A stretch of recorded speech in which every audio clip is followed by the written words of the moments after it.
اعوذ باللہ من الشیطان الرجیم بسم اللہ الرحمن الرحیم۔ اور جب تم عورتوں کو 2 دفعہ طلاق دے چکو اور ان کی عدت پوری ہو جائے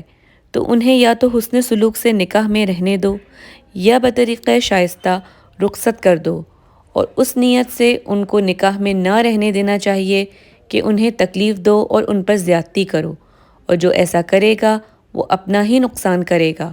اور اللہ کے احکام کو ہنسی اور کھیل نہ بناؤ، اور اللہ نے تم کو جو نعمتیں بخشی ہیں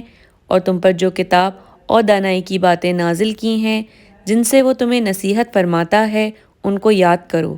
اور اللہ سے ڈرتے رہو اور جان رکھو کہ اللہ ہر چیز سے واقف ہے۔ اور جب تم عورتوں کو طلاق دے چکو اور ان کی عدت پوری ہو جائے تو ان کو دوسرے شوہروں کے ساتھ جب وہ آپس میں جائز طور پر راضی ہو جائیں نکاح کرنے سے مت روکو۔ اس حکم سے اس شخص کو نصیحت کی جاتی ہے جو تم میں اللہ اور روز آخرت پر یقین رکھتا ہے، یہ تمہارے لیے نہایت خوب اور بہت پاکیزگی کی بات ہے، اور اللہ جانتا ہے اور تم نہیں جانتے۔ اور مائیں اپنے بچوں کو پورے 2 سال دودھ پلائیں، یہ حکم اس شخص کے لیے ہے جو پوری مدت تک دودھ پلوانا چاہے، اور دودھ پلانے والی ماؤں کا کھانا اور کپڑا دستور کے مطابق باپ کے ذمے ہوگا۔ کسی شخص کو اس کی طاقت سے زیادہ تکلیف نہیں دی جاتی، تو یاد رکھو کہ نہ تو ماں کو اس کے بچے کے سبب نقصان پہنچایا جائے اور نہ باپ کو اس کی اولاد کی وجہ سے نقصان پہنچایا جائے، اور اسی طرح نان نفتہ بچے کے وارث کے ذمے ہے۔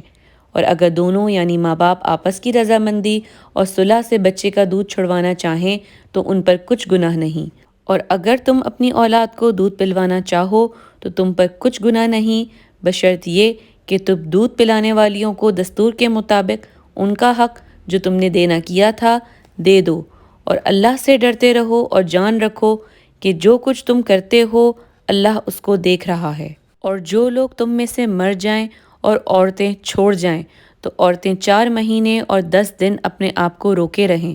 اور جب یہ عدت پوری کر چکیں اور اپنے حق میں پسندیدہ کام یعنی نکاح کر لیں تو تم پر کچھ گناہ نہیں، اور اللہ تمہارے سب کاموں سے واقف ہے۔ اور اگر تم پوشیدہ باتوں میں عورتوں کو نکاح کا پیغام بھجواؤ، نکاح کی خواہش کو اپنے دلوں میں پوشیدہ رکھو، تو تم پر کچھ گناہ نہیں، اللہ کو معلوم ہے کہ تم ان سے نکاح کا ذکر کرو گے، مگر ایام عدت میں اس کے سوا کہ دستور کے مطابق کوئی بات کہہ دو، پوشیدہ طور پر ان سے قول و قرار نہ کرنا، اور جب تک عدت پوری نہ ہو نکاح کا پختہ ارادہ نہ کرنا، اور جان رکھو کہ جو کچھ تمہارے دلوں میں ہے اللہ کو سب معلوم ہے، تو اس سے ڈرتے رہو، اور جان رکھو کہ اللہ بخشنے والا اور نہایت بردبار ہے۔